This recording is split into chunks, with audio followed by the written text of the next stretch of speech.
Wolfenstein 2: The New Colossus demonstrates a surprising limitation on the empathic capacities of video games as a storytelling medium. Early in the game, players live through a brutal moment in BJ Blazkowicz's childhood. After ranting about Jews and black people, Daddy Blazkowicz forces young BJ, you, to shoot your own dog with a shotgun. Whether it's senseless brutality, or as Kotaku would have it, a savvy positioning of violence as a lasting force in need of disruption through more violence, it's not a particularly soul-stirring moment. Pulling the trigger cost me nothing and left me unshook. Not because I'm jaded to violence, but because certain assumptions about video game storytelling don't bear out in practice, requiring existing, non-gaming narrative techniques instead. A story moment from South Park: A Fractured But Whole demonstrates this need, creating a far more agonizing decision than what Wolfenstein 2 puts you through. The relationship between video games and empathy is a hot topic. Where games were once presumed by the wider culture to reduce empathy, even driving kids to shoot up schools, the new consensus is the exact opposite.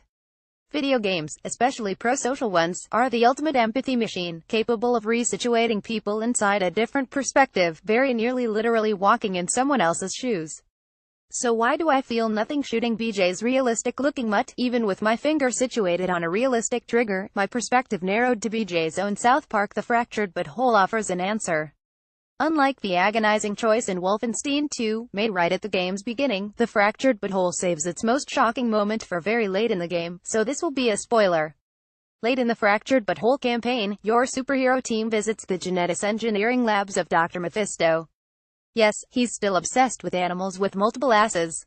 You find your kidnapped parents strapped down in a laboratory. The only way out is to provide a DNA sample to the computer, either by ripping off your mother's arm, bleeding her out, or cutting off your dad's head with a laser. It's a grotesque moment, but made darkly comic thanks to its over-the-top gruesomeness and your parents' typical bickering, passively-aggressively sniping at each other and manipulating you to kill the other. And, of course, this is South Park, where characters look like construction paper cutouts, not real people. If video games are a medium with immersion as its great strength, then BJ Blazkowicz's far more realistic and intentionally upsetting decision should be more effective. My experience was the opposite. I was surprised by just how horrified and upset I felt performing the QTE event to slice off my father's head with a laser. There are three major reasons I can think of for why South Park: The Fractured But Whole's decision is more agonizing than Wolfenstein II's. The first is the simple familiarity established over time. In the South Park game, you come to know your mom and dad well, even if you probably don't like them. The familiarity that accrues over time and exposure is essential to other storytelling mediums, particularly television. We come to love characters, even identifying with horrible people like Tony Soprano. Anyone who has tried putting on a favorite late-season episode of a show for an audience of first-timers has experienced this. The second is something not often ascribed to South Park: nuanced writing, where Daddy Blazkowicz is literally a mustache-twirling villain, complete with the Railroad Baron wardrobe beloved by Snidely Whiplash. Your parents in The Fractured But Whole are despicable in familiar ways.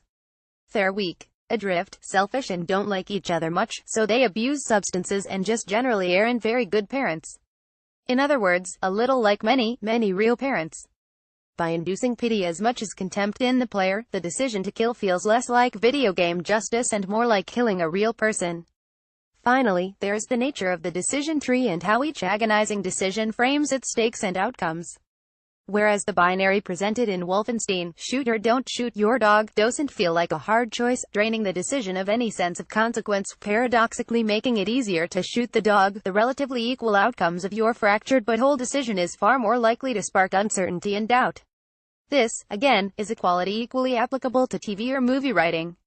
Lots of shows try to do tough decisions, but when only one outcome makes sense to the viewer, it doesn't end up feeling agonizing at all.